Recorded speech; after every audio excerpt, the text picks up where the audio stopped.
Making nut yogurt. You can make nut yogurt from many different nuts.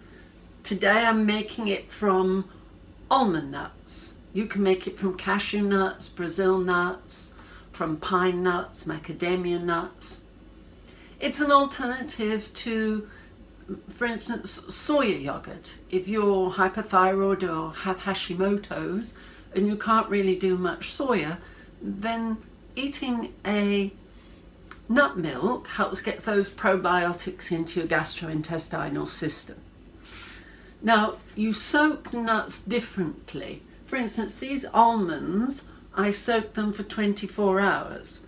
But macadamias or Brazils or cashews, you might only soak for 3 or 4 hours. Otherwise, you can lose some flavour. When you've soaked the almonds, you can press them between your fingers like that, and the brown skin comes off. I don't really want the brown skin in my yogurt. Also, I've rinsed them. Almonds can be a bit bitter, so you rinse them and have them in good water. Drain off the water. I've also added to this 2 chopped medial dates, because almonds don't have a lot of fat and the bacteria need something to eat as they're making the bacteria within the yogurt. So 2 chopped medial dates gives them something to eat. It doesn't exactly sweeten the yogurt because almond yogurt is not a particularly sweet taste. Cashew yogurt is more sweet. So in they go to a jug.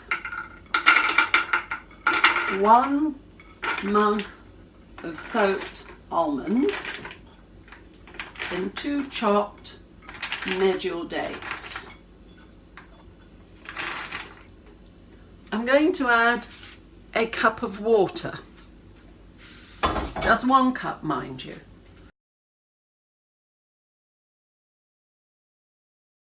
This is quite a fierce wand. If you're going to buy a wand, buy one that's really, really strong, so you don't end up with little bits still whole within any mixture.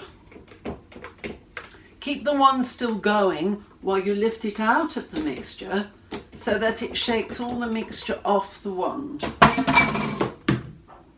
So that's all mixed together now. I'm ready to put it in the jars, and it's quite solid. That's it. You don't want it too runny because it won't do well as yogurt. It'll end up as some kind of sad milk, not yogurt.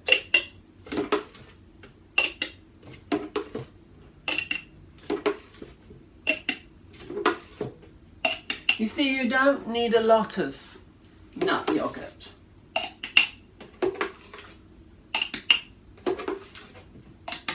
Particularly almond, because it has a very strong taste.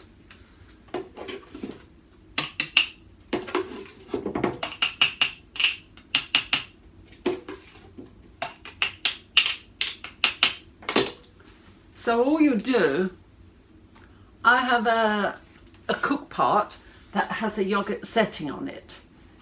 So I will now put that in the cook pot on the yogurt setting and set that for 12 hours. You can put it somewhere warm if you don't have a yogurt maker or a cook pot, like an airing cupboard or by the fire or something. Or if it's a really hot day, you might put it outside with some muslin over the top of it, just to keep any insects out. So 12 hours on the timer and it'll be done.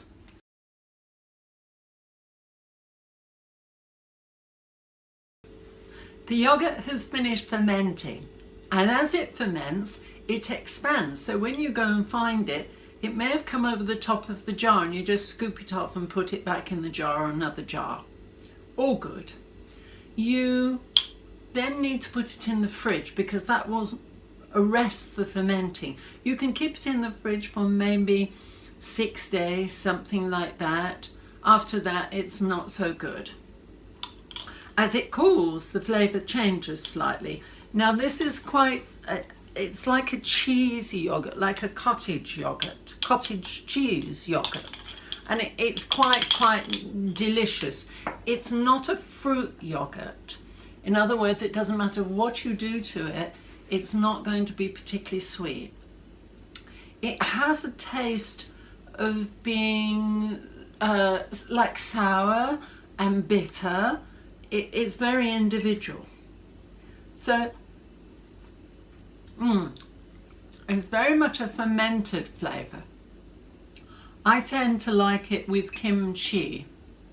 It's one of my favourite dishes, and you can see how to make kimchi on my kimchi video. And the two together are magic.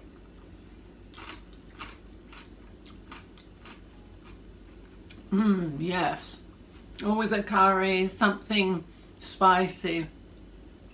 Just delicious.